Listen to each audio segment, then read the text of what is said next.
end. Thank you, Naomi. My name is Beth Riek. I should have told you that at the beginning. I'm the communications manager at Ecolibrium. So you'll be hearing from me today, looking a little bit about our vision and our mission, and also hearing from Naomi Lawson, who's Ecolibrium's project manager. We're also really lucky today to have with us two of our environmental restoration project partners on the Zoom, who are going to be talking to you a little bit more about their projects. So Joe Hook, who is the director at Temwa. Temwa is one of our Trees Plus project partners. So they work with communities in northern Malawi, working to support those communities, but also working with tree planting and restoring those ecosystems which are already being affected by climate change through drought and flooding. So she'll be able to tell you much more about that. And also Agamemnon Otero, who is the CEO of Energy Garden. Hi, one of our Energy Revolution partners.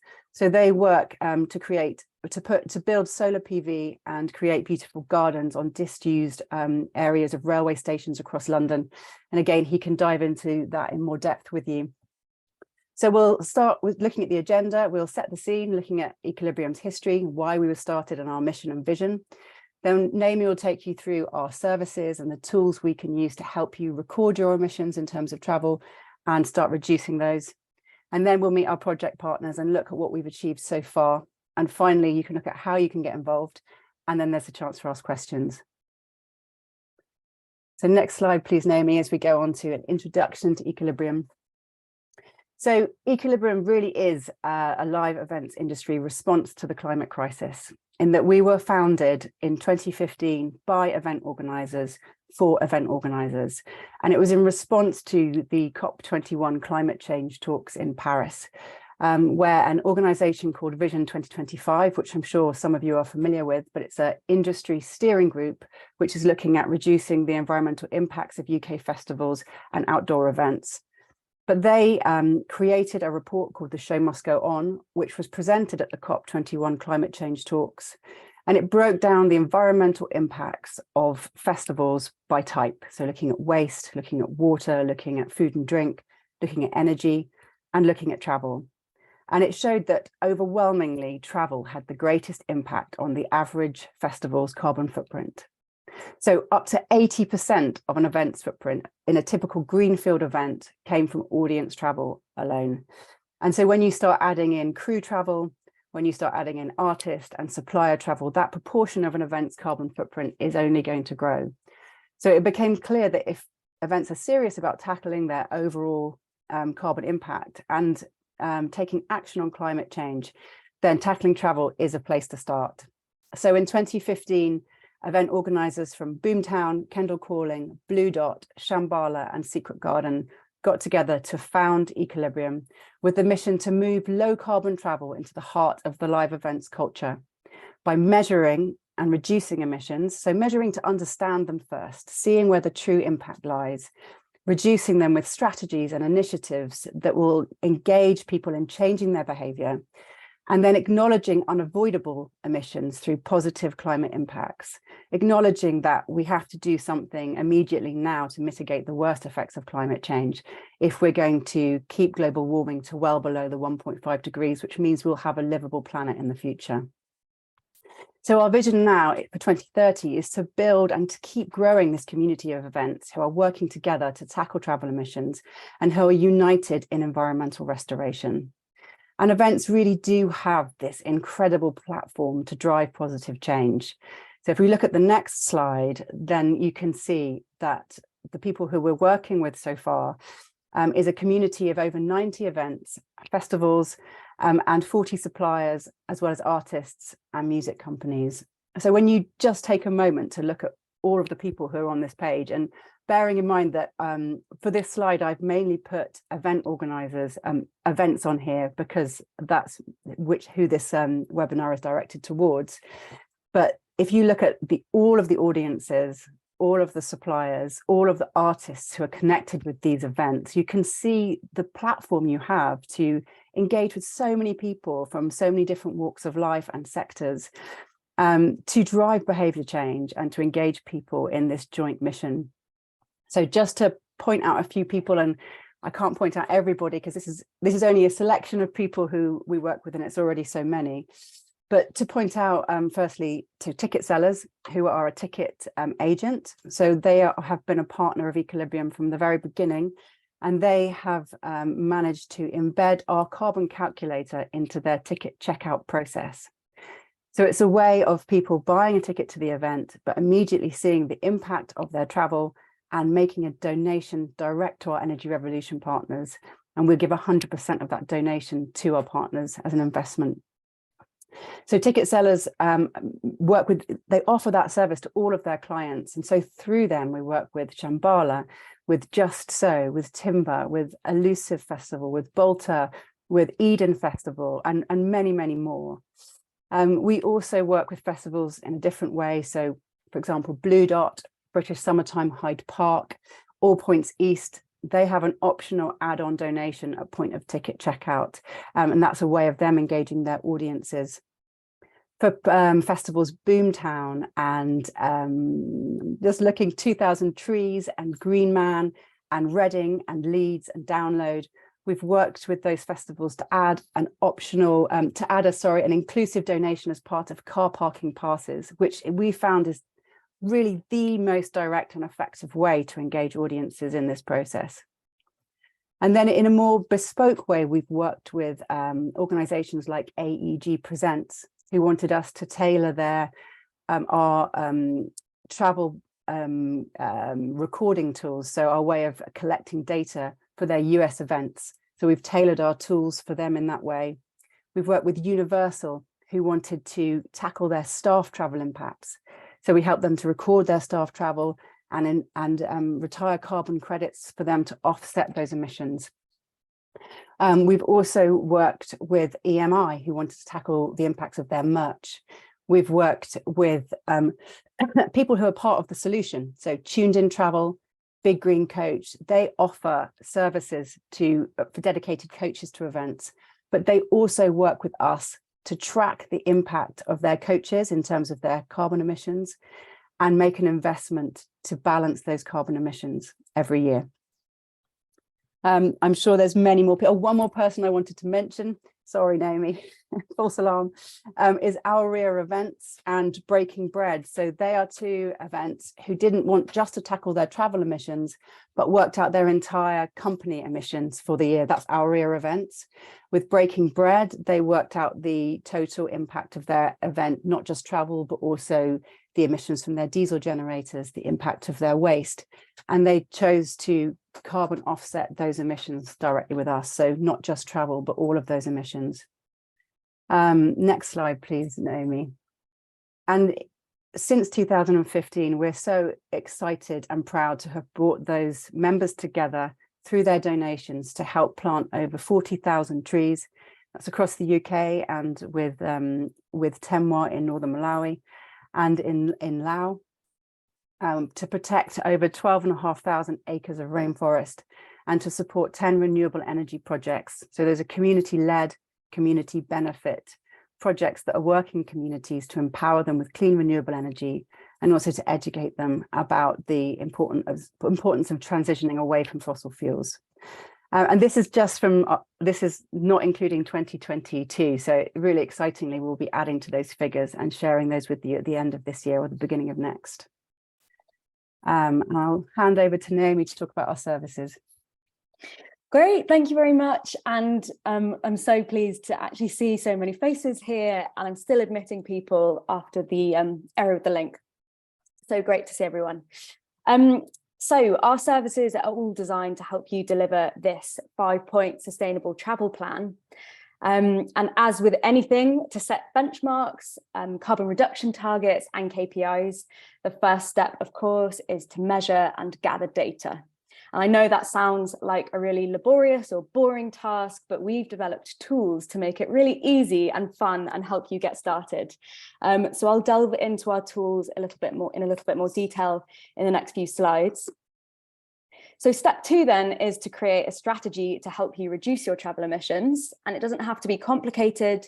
You can implement some really simple actions to reduce travel emissions. And our sustainable travel guide for festivals and events is a great one-stop shop for all the practical tips and advice to help you do this. And of course, Bethan and I are on hand as well to help you in person as well. So the third step, as Bethan has sort of just talked about, is to invest in climate solutions. So we help our members invest in climate action projects that deliver really incredible impacts for people and the planet. It's 100% the best part of my job. So we conduct research and undertake due diligence into those projects.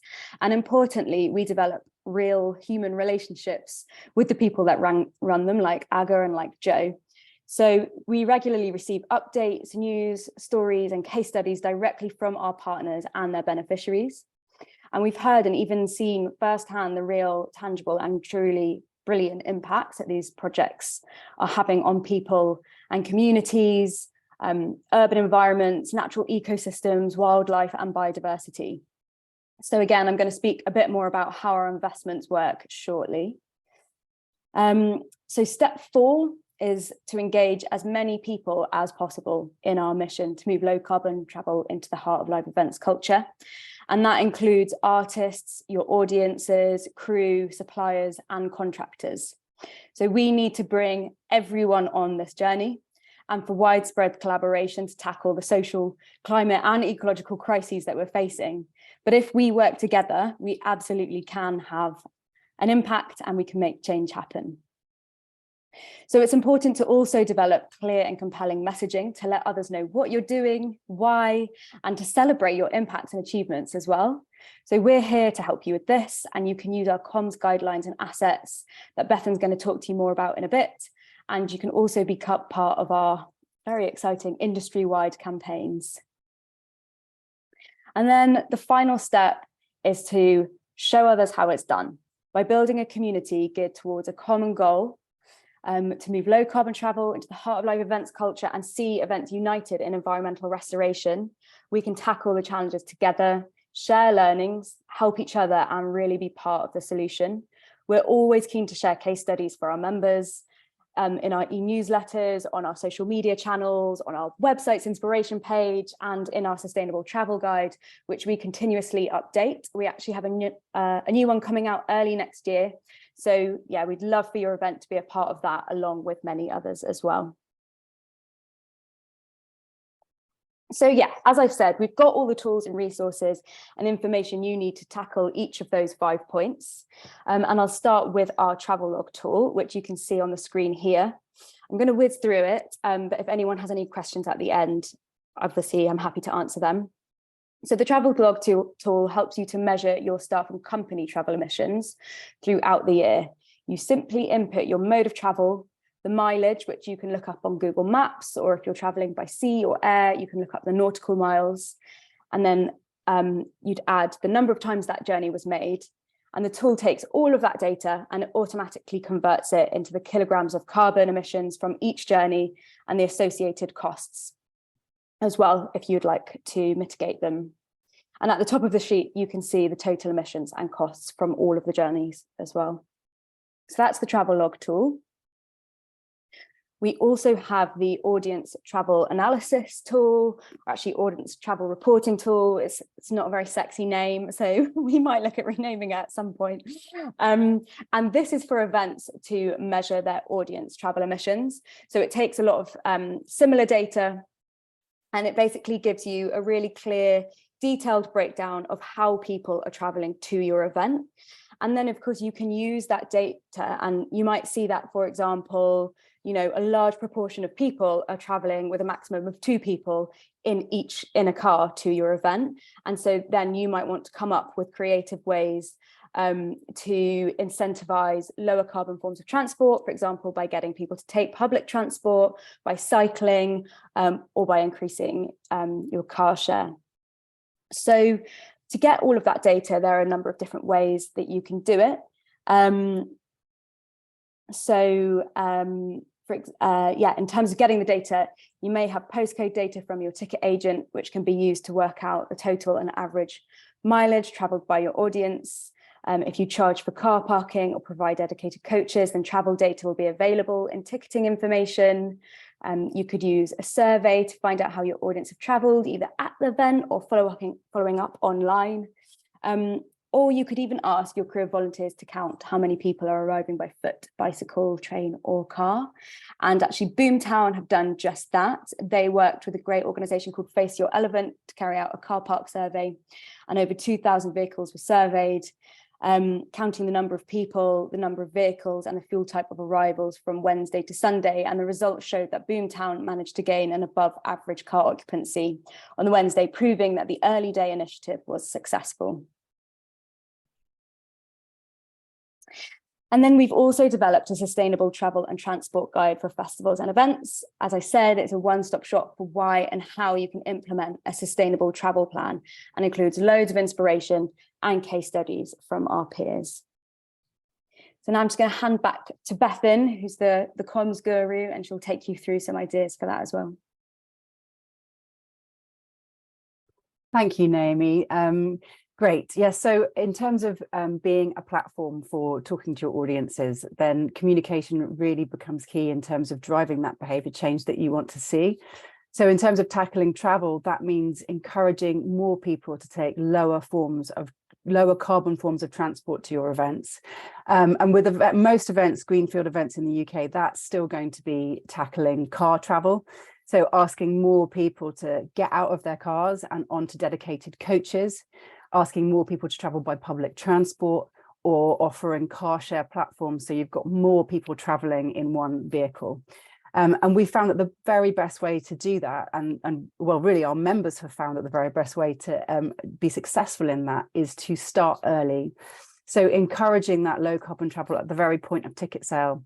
So if you're an event offering dedicated coach travel, it's how can you offer that so that it's really attractive to people? Can you incentivize it? Can you discount it? And I know Lou's in the room from Boomtown, and I'm going to mention Boomtown again because they did a great job of encouraging more people to get onto coaches. So in 2018, they increased their dedicated coach tickets by 35% by incentivizing their public saver transport tickets. Shambhala have done a similar thing. In fact, in 2022, they increased their dedicated coach sales by 15% by offering discounted ticket rates there. And also letting people know about your shuttle buses, letting people know about your car share platforms, and making sure that the incentive you offer is really going to work for them. So in terms of getting people into cars and car sharing, a great example of that is when Festival Republic worked with Latitude, Leads and Download to offer an incentive of priority parking. So if you'd gone on and signed up before to a lift share platform and you arrived in that car, then that car would get priority parking, which meant you could get right to the front of the queue and park really close to where you wanted to camp, which is always appealing.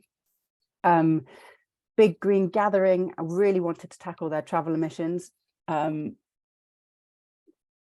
Big Green Gathering really wanted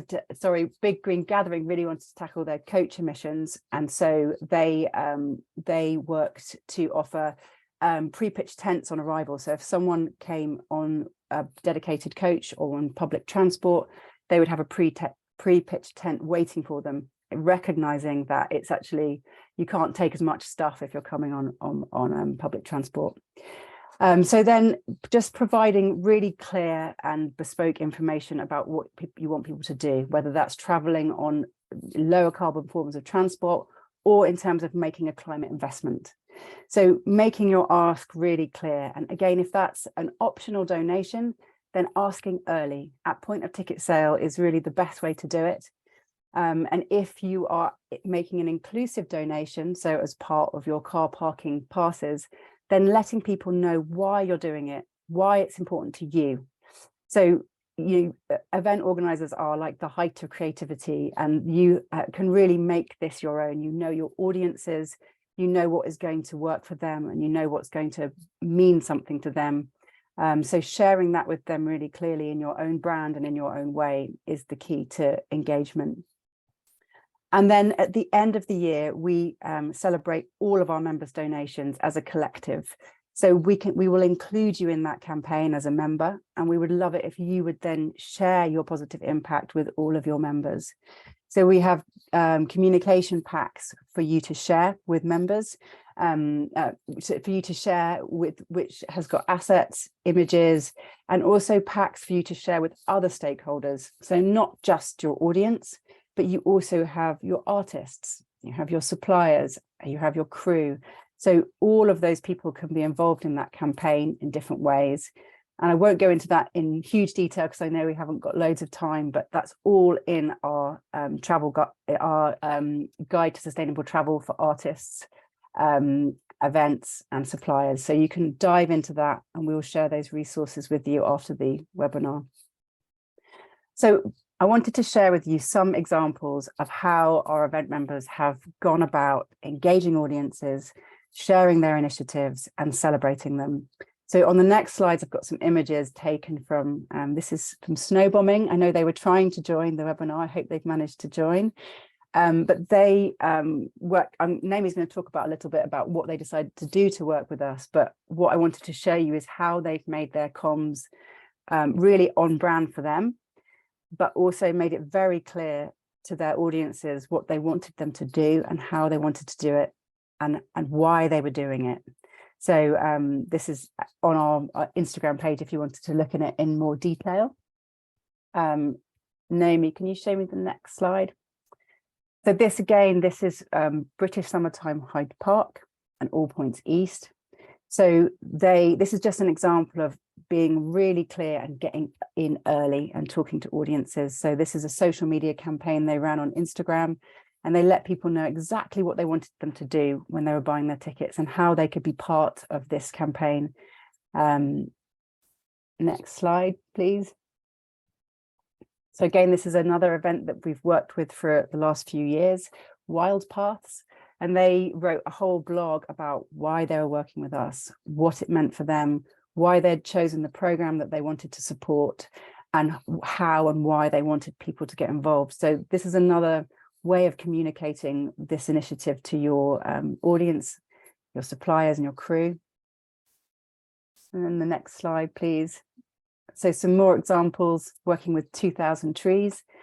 They wanted to announce to everybody what they were doing, how they could get involved, and the same with Timber Festival. On the next slide. This is my personal favorite. So on the way to Shambhala this year, getting my ticket, my car parking pass, and this little note at the bottom, which says to everyone, I mean, it's very small, so you can't read it. So I've written it out here. We won't have time to read it all, but basically Shambhala, on the place where you will see this, and which is directly linked to your carbon emissions driving in your car, you can see the impact of your emissions, what Shambhala are doing to tackle those emissions, and how you can get involved, why it's important in terms of the bigger picture. So 100% of your donations are invested in renewable energy, and this is a tangible way to do our bit to stay within 1.5 degrees with just 10 years left to take meaningful action. So it's really pulling that all together and in a place where people will see it. And then the final piece of the picture is the end of year celebration. So this is an example of a certificate that we used for last year to share people's impacts. So this will be delivered to you in digital form, and also you can, last year we printed them out and delivered them to people. And then also that translates into a digital campaign when people are sharing their overall and individual impacts. So as I said, at the end of the year, we'll be pulling all of our donations together, and we'll be including you in that campaign if you're already a member. And if you're not, then we can let you know more about how to get involved. Cool. I'll just hand over to Naomi to talk to you about the investment. Thanks. I don't know why I was waiting for the handover. Cool. So investing in the climate, we have 2 climate solutions programs. And firstly, I'm going to talk to you about Trees Plus. So Trees Plus comprises 3 initiatives that cover 3 fundamental pillars of environmental conservation. That's protection, restoration, and people. And it also includes a RED Plus verified carbon offset project for organisations that are working towards a net zero carbon target. And that means that you can request evidence of a retired carbon credit or retired carbon credits for reporting purposes. And it also, Trees Plus also includes a 15% admin fee to support our operational costs, which includes the development of our tools and resources for measuring and reducing emissions, and our campaigns to help progress the event community's progress on sustainable travel and so on.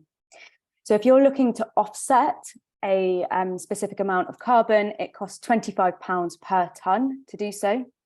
And Trees Plus has proven to be a really powerful initiative.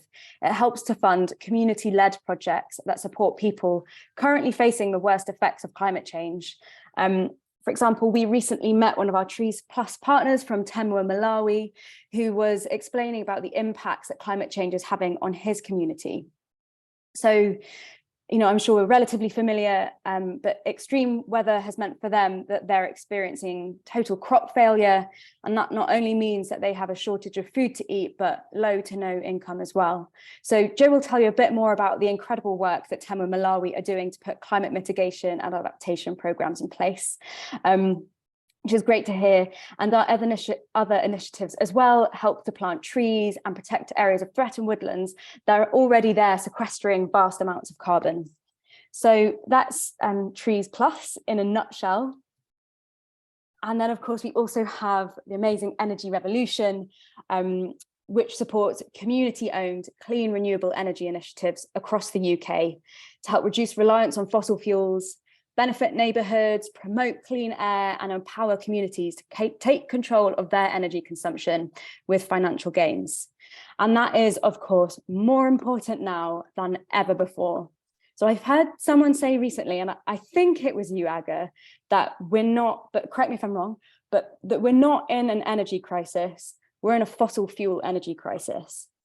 So we really, really want to support the transition to using clean energy, of which there is a limitless amount. And if you donate to Energy Revolution, then you're doing just that. As Bethan said, 100% of your donation goes to our Energy Revolution partners. And some of the projects we've supported over the years are up on the slide, but you can also read all about them on our website. And I'm really excited that you're going to hear from Agamemnon in a bit as well. But before I pass on to Agamemnon, you might just be wondering how you can go about donating. So we like to keep things as straightforward as possible.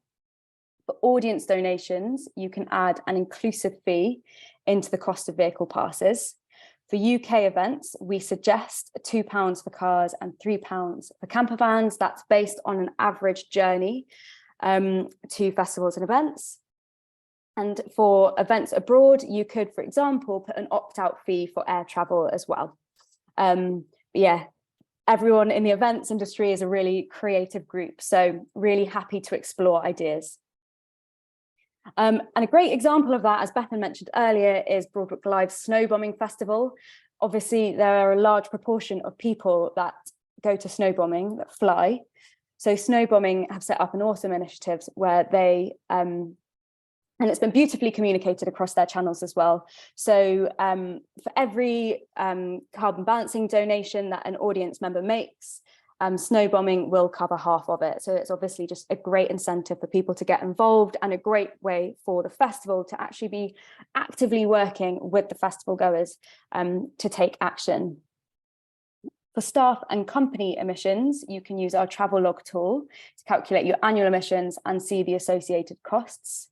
And then at the end of the year, or it can actually also be quarterly, twice a year, or at the end of the year, you can simply tell us how much you would like us to invoice you for, and we'll invest your donations. And then finally, another great way to balance is to work with the awesome ticket sellers.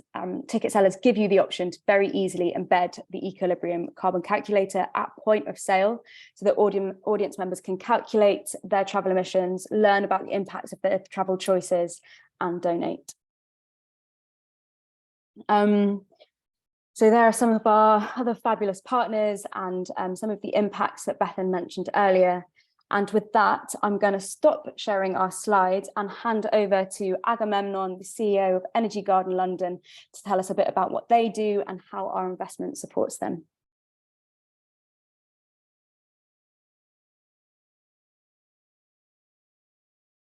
Hello. Can you hear me? Yes. Cool.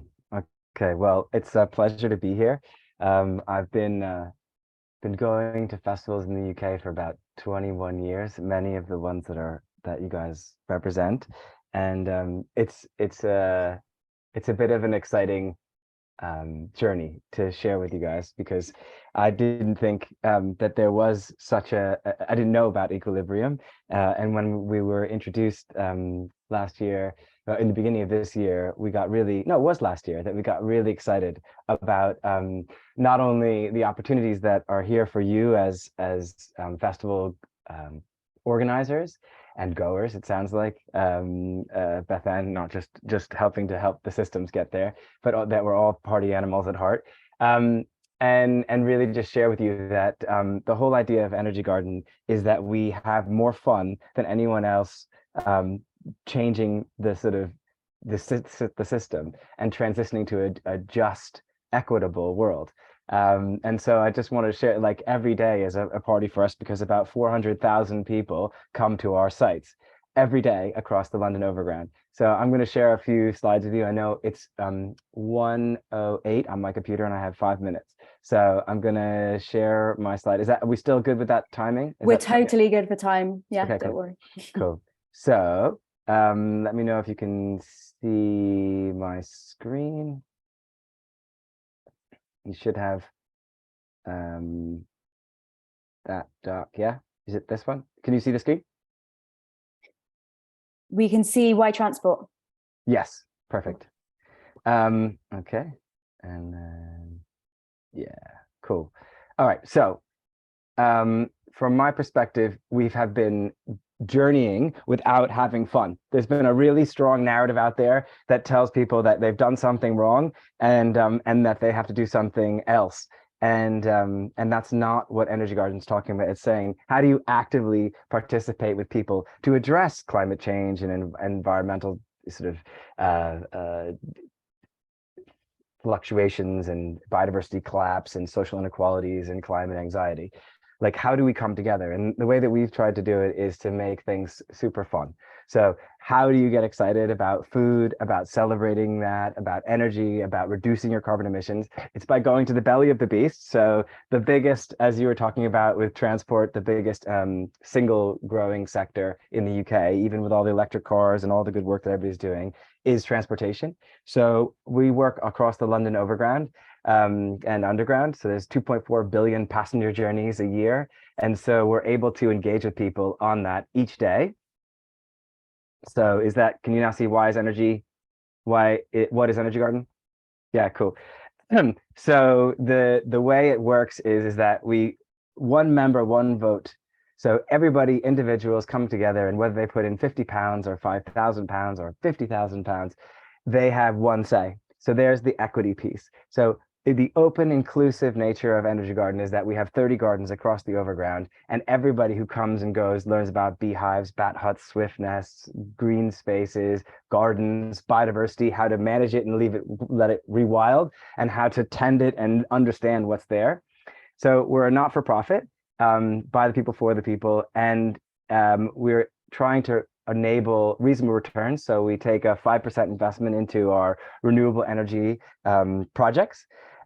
We raise capital. Like right now, we have a share offer that's opened in its last week, and we're at 75%. It's like 600,000 that we've raised so far. We're bringing that all in to then purchase large-scale solar on the rail, and then that will power the trains. And then any excess we sell to B Corps. So like Patagonia and Pucka Herbs, all their energy consumption is from that, and you guys can buy it too. But for right now, what I want to do is just explain that that's the sort of process. So people come together to invest, they get a 5.5% return on their investment, but then the upside of that, which is about 15 to 20%, goes to funding the administration's costs and delivering paid accredited training programs for young Black, Asian, ethnic minorities and school children and gardens and beehives and sort of wider programs that benefit the community. So yeah, as I said before, why transport? In London, that's mostly what you see, this sort of gray like concrete corridor where people are staring at their phones and then getting off and on. And the idea is turning the journey into a destination so that when everybody's there, that it's alive and growing. So like we'll grow hops up the back walls and put in bird houses. And so that then at the end of the year, we can make beer from it. You transition this gray to green space. And you can see on the right-hand side, these are all of our gardens that we've been working on. But this is a sort of this image here about what we do. Just a thumbs up if this we see what we do. Amp slide. Yeah, cool. When we come together around gardens, schools programs, youth training programs, the idea is that we have these social and environmental outcomes. So we have a UN Sustainable Development, National Health Service, and UK government proxy assessment metric, so that we can then look using pre and post surveys on all of the volunteers that these are the outcomes that we're getting. So really, the gardens on the station platforms are our education tool. They're also our interaction tool. So like harvest parties and stuff like that are a space where people can get down with the ideas of the future. They can see those solar panels on the side of the rail. They can charge their phones. They can really interact and learn, whether they're deeply embedded into the program through their youth training program, the schools programs, or just light touches whenever they have time through regularly engaging programs. And each garden probably has an engagement officer that's full time, and they probably have 3 or 4 sessions where they meet a week. But the metric I was talking about is on their website, and it's this linked patterning of how do you rethink for the sort of investment community outcomes. And so we have this metric, and if it's of interest to you guys, you can always check out that metric, but it really sort of quantifies things through like an ESG dashboard for the social, environmental, and the financial outcomes. So as I said before, it's based on the proxies from the UK government, and it's linked to the UN Sustainable Development Goal. And I built it with Imperial College, so it's all color coded. I studied math, medicine, architecture, and I can say now I structure well-being, but it wasn't like because I was a smart guy. I had cancer when I was like 18, so, and then 26 again. So I was always trying to learn as much as I can. So it gives me a good platform to sort of develop these things. But what does the gardens actually look like? This is in action. That's just one garden, which some of you came out to. I know Nomi and a bunch of others came to visit this garden right here. This is Bronsbury Park. Where that's just a pumpkin patch, but that's part of a garden which is over 600 square meters. This is a young paid accredited youth training program, actually taking down a tree, then repurposing it to turn it into terrace beds that were then for a biodiversity patch. Another youth training cohort during COVID, you can tell with the masks, making more terracing for another garden. On the left-hand side here, that's Anna and Samira, who, after having built the solar panels and installing them on the side of the garden, where so that everybody can charge their own phones, and like we can heat up the greenhouse within the wintertime. And then here's an example of Finchley Central, which has like over 35 people in it and like really active group. They have gardening sessions, and every other week through the summer they would select a family who was in need, and they would give them a huge box of goodies that came from the garden, so like a veg box. So there's all sorts of gardens developing all sorts of responses, but our job as Energy Garden has always been to facilitate that. So we have technical, financial, legal, sort of centralized support for all the groups, and then engagement officers, so that these gardens can then have that, so that you can grow pumpkins and then have pumpkin carving sessions, or have harvest parties, as you can see here, with like crazy amounts of food. All that food was made by local people from their local the gardens of Energy Garden, and all of that is enabled and engaged through the renewable energy. And sometimes you need a little extra help to get through things, and that's the beer. So these are all hops from our gardens. So all the gardens dropped in, and we have like a harvest picking days. We all pick those hops together and then make our beer, as you can see on the left-hand side there. I'll show it to you. But that's something as we make like 10,000 bottles a year. And if there's something that you guys want to do and get behind us, we're totally happy to share that. And I think I'm getting close to time, so I want to be aware of that and respectful to everybody. But just thinking about investing, the action of process of investing money for profit seems to be really tedious one and we sort of get stuck on things. But social, responsible, sustainable investment is more of a strategy and a practice about incorporating environmental and social governance. So when we talk about how we work, we get investment from you guys, and you guys have given us a really amazing donation, and we're really thankful for that. There's also people buying your energy. So if you know that you're purchasing your energy for your organization, you can buy from us, like Pucka Herbs or Patagonia are doing, or you can directly fund us through grant funding. But that's all the ways that we get our programming. And the project that you guys are invested in right now is going to be this 400 kilowatt project, which would effectively, every one of these does about 1,700 homes for a year, or it's equivalent to taking 900 cars off the road for a year, or the equivalent of 7,600 trees. So these projects have value, but they also have value in the sense that as we grow as an organization, we begin to have these social and environmental outcomes. So you can see there a direct linkage between, as we move away from grant funding and move towards energy generation, that means that we can then deliver our youth training schools programs and more gardens. And that means more revenues, more people interacted with. These are the sort of brief that's on the energy information, but you can get all that afterwards about the information. Nomi has all of that on the platform of where we're investing and what's going on. But I just leave you with the fact that the beer there on the right-hand side, we have tons of that, both in bottles and cans, and we hope next year to join a few of you at your festivals, but also that you know that it would be powered by renewable energy and engaging people from the planting of the seed to the picking of the hops to the growing of the barley to the malting and the making of the beer. So it's a hopeful process, which I'm really excited to share with you guys, and really hope that we can engage on a fuller, robust way through the future. And that's me. Thank you so much, Aga, for sharing all of that. That's great. And I'm not just saying this, but the beer is really tasty. And if you are investing in Energy Garden, then it's a very nice link to have it at your event. I'm going to very swiftly hand over to Joe Hook now, the director of Temwa, our Amazing Trees Plus partner, who we're very lucky to work really, really closely with and have a great relationship with, to talk about Temwa in Malawi. So over to you, Joe. And yeah, don't worry too much about the time because we've not got much anything after this. So yeah. Okay, that's great. Well, like I've planned 5 minutes. So hi, everyone. Thank you for inviting me along, guys. I'm going to screen share as well, as I've put together just a quick presentation. I don't use Zoom, so I just need to check. I don't use it much. I did a lot in lockdown, as we all did. Is that working? Is that? There you go. Everyone can see that? Yep. Yeah.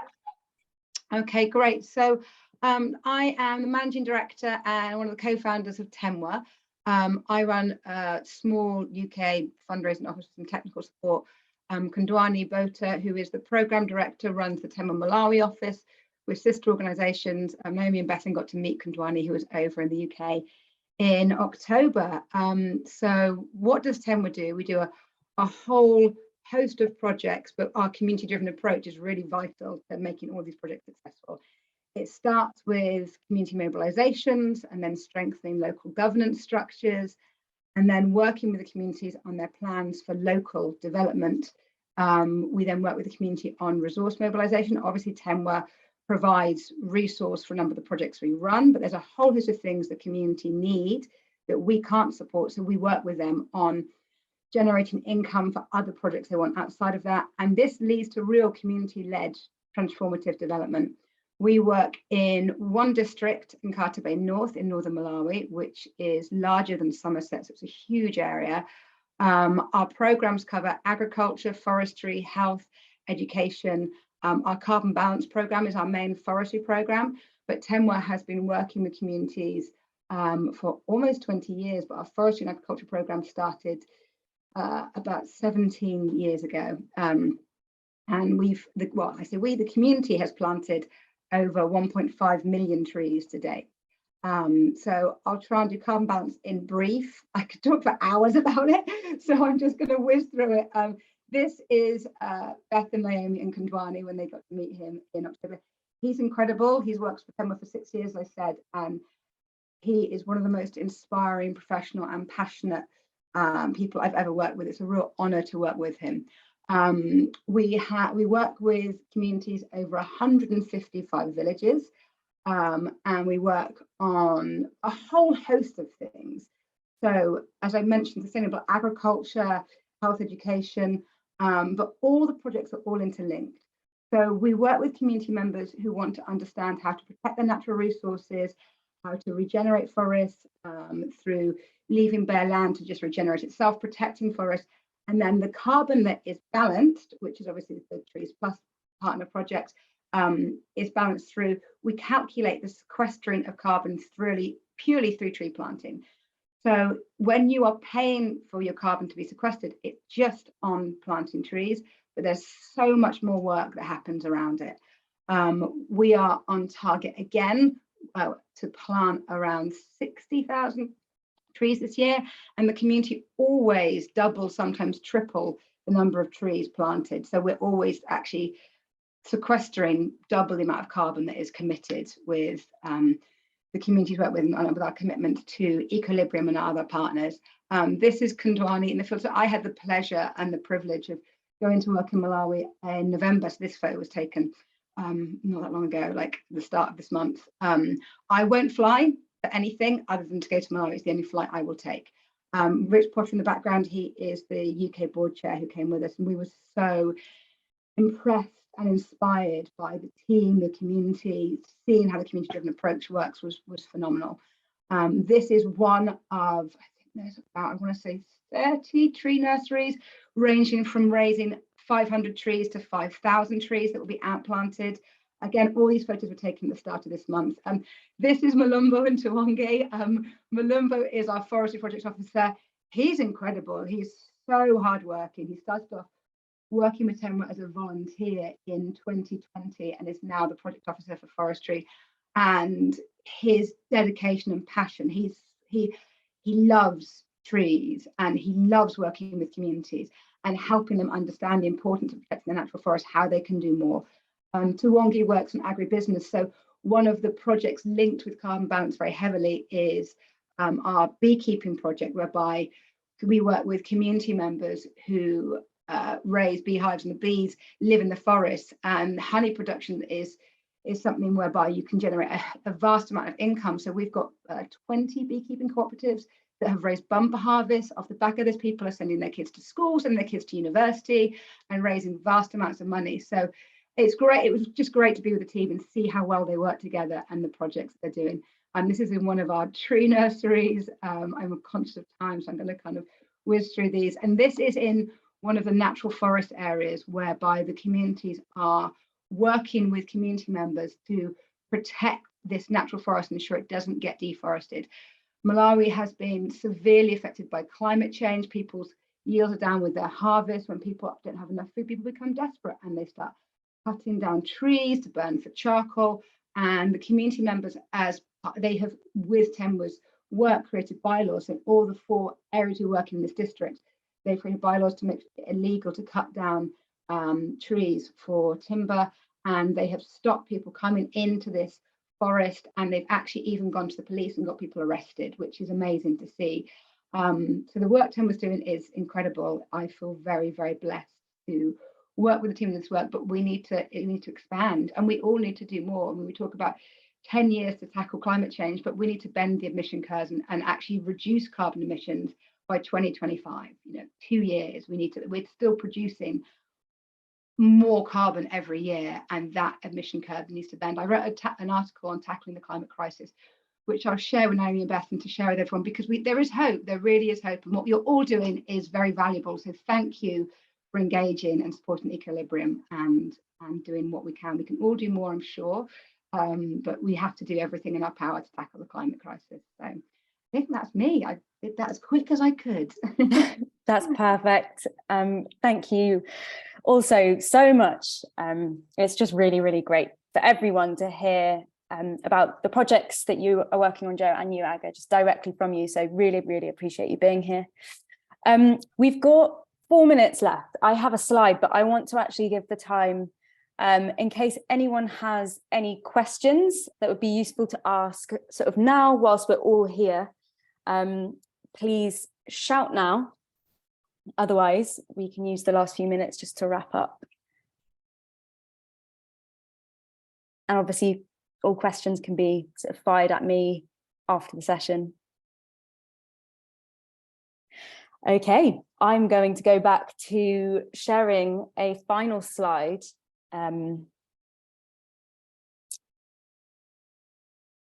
Oops, that was the wrong button, sorry. And I just want to leave you with 5 things that you can do today. Firstly, use our resources, they're free, and become well versed in event sustainability. It doesn't have to be down to a sustainability expert, professional. There are some really simple things that you can do. So number 2, start measuring your emissions. Data is what's needed to start taking action with us. The third point is to encourage everyone in your network to take lower carbon forms of transport and to really advocate for change in your communications. 4, add inclusive carbon balancing or work with your ticket agents to embed the carbon calculator at point of sale.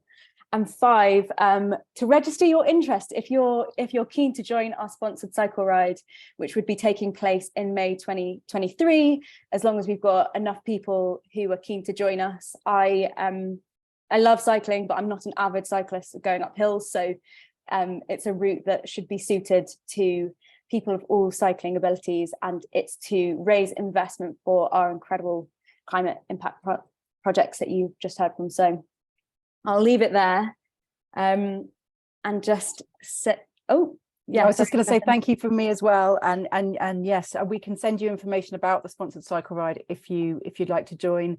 It's just, as well as raising money for our project partners, it's a chance to be together as a community, which is it just feels really important especially after coming together in events this summer. It makes me remember how important it is to actually get together and do something with people who you are in community with, and so it's a chance to do that and have a mission together. And also thanks to Joe and Aga. It's so great to hear about the projects again. Great. Have lovely rest of your day and weeks, everyone. Nice to see you, everyone. Thank you for joining. Thank you. Bye. Bye. Bye.